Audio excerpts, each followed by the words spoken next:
ನಮಸ್ಕಾರ ಸ್ನೇಹಿತರೆ, GPSTR HSTR ಕ್ರೈಸ್ land surveyor ಎಕ್ಸಾಮ್ನ ವಿಜ್ಞಾನದ ಪ್ರಶ್ನೆ ಮತ್ತು ಉತ್ತರ. ಸ್ನೇಹಿತರೆ, ಇವತ್ತಿನ ಮೊದಲನೇ ಪ್ರಶ್ನೆ, ಡಾಲ್ಟನ್ರ ಪರಮಾಣು ಸಿದ್ಧಾಂತವು ಯಾವ ನಿಯಮಗಳಿಗೆ ವಿವರಣೆ ನೀಡಿತು? ಆಪ್ಷನ್ ಎ ರಾಶಿ ಸಂರಕ್ಷಣಾ ನಿಯಮ, ಆಪ್ಷನ್ ಬಿ ನಿರ್ದಿಷ್ಟ ಅನುಪಾತ ನಿಯಮ, ಆಪ್ಷನ್ ಸಿ ಸ್ಥಿರ ಅನುಪಾತ ನಿಯಮ, ಆಪ್ಷನ್ ಡಿ ಎ, ಬಿ ಮತ್ತು 3. ಇವೆಲ್ಲವೂ ಕೂಡ ಆಪ್ಷನ್ ಎ, ಬಿ, ಸಿ 3 ಕೂಡ ಸರಿಯಾಗುತ್ತೆ ಸ್ನೇಹಿತರೆ.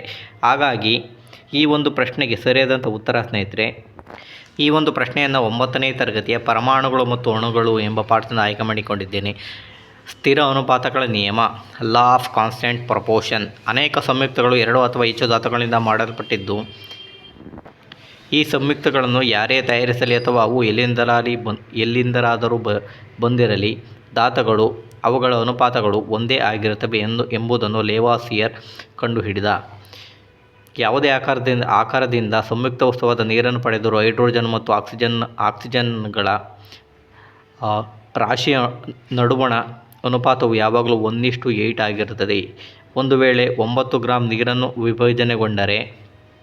ವಿಭಜನೆಗೊಳಿಸಿದರೆ ಯಾವಾಗಲೂ 1 ಗ್ರಾಂ ಹೈಡ್ರೋಜನ್ ಮತ್ತು 8 ಗ್ರಾಂನಷ್ಟು ಆಕ್ಸಿಜನ್ಗಳು ದೊರೆಯುತ್ತವೆ.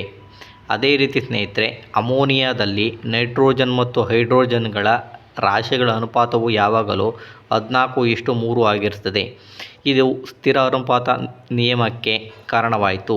ಇದನ್ನು ನಿರ್ದಿಷ್ಟ ಅನುಪಾತಗಳ ನಿಯಮ ಎಂದು ಸಹ ಕರೆಯುತ್ತಾರೆ. ಪ್ರೌಸ್ಟ್ ಪ್ರತಿಪಾದಿಸಿದ ಈ ನಿಯಮ ಹೇಳುವುದೇನೆಂದರೆ, ರಾಸಾಯನಿಕ ವಸ್ತುವಿನಲ್ಲಿ ಧಾತುಗಳು ಯಾವಾಗಲೂ ಅವುಗಳ ರಾಶಿಯ ನಿರ್ದಿಷ್ಟ ಅನುಪಾತದಲ್ಲಿರುತ್ತವೆ. ಅದೇ ರೀತಿ ಜಾನ್ ಡಾಲ್ಟನ್ ರವರು ದ್ರವ್ಯದ ಸ್ವಭಾವಕ್ಕೆ ಸಂಬಂಧಿಸಿದಂತೆ ಮೂಲವಾದೊಂದನ್ನು ಒದಗಿಸಿದರು. ಆಗಿನ ಕಾಲಕ್ಕೆ ಕೇವಲ ತತ್ವಶಾಸ್ತ್ರವೆನಿಸಿದ್ದ ದ್ರವ್ಯದ ವಿಭಜನೆಯ ಕಲ್ಪನೆಯನ್ನು ತೆಗೆದುಕೊಂಡರು. ಅವರು ಗ್ರೀಕರ ಕೊಡುಗೆಯಾದ ಪರಮಾಣುಗಳ ಪದವನ್ನು ತೆಗೆದುಕೊಂಡರು ಮತ್ತು ದ್ರವ್ಯದ ಅತಿ ಚಿಕ್ಕ ಕಣಗಳೇ ಪರಮಾಣುಗಳು ಎಂದು ಹೇಳಿದರು.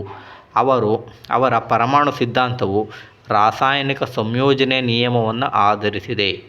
ಡಾಲ್ಟನ್ನ ಪರಮಾಣು ಸಿದ್ಧಾಂತವು ರಾಶಿ ಸಂರಕ್ಷಣಾ ನಿಯಮ, ನಿರ್ದಿಷ್ಟ ಅನುಪಾತ ಮತ್ತು ನಿರ್ದಿಷ್ಟ ಅನುಪಾತಗಳ ನಿಯಮಗಳಿಗೆ ವಿವರಣೆಯನ್ನು ಒದಗಿಸಿತು. ಹಾಗಾಗಿ ಸ್ನೇಹಿತರೆ, ಈ ಒಂದು ಪ್ರಶ್ನೆಗೆ ಸರಿಯಾದಂಥ ನಿಯಮ ರಾಶಿ ಸಂರಕ್ಷಣಾ ನಿಯಮ, ನಿರ್ದಿಷ್ಟ ಅನುಪಾತಗಳ ನಿಯಮ, ಸ್ಥಿರ ಅನುಪಾತಗಳ ನಿಯಮ. ಹಾಗಾಗಿ ಈ 3 ಕೂಡ ಸರಿಯಾಗುತ್ತದೆ. Option D, A, B, C ಈ 3 ಕೂಡ ಸರಿ ಸ್ನೇಹಿತರೆ. ಈ ವಿಡಿಯೋ ಇಷ್ಟ ಆದರೆ ಲೈಕ್ ಮಾಡಿ, ಶೇರ್ ಮಾಡಿ, ಸಬ್ಸ್ಕ್ರೈಬ್ ಮಾಡಿ ಸ್ನೇಹಿತರೆ. ಧನ್ಯವಾದಗಳು.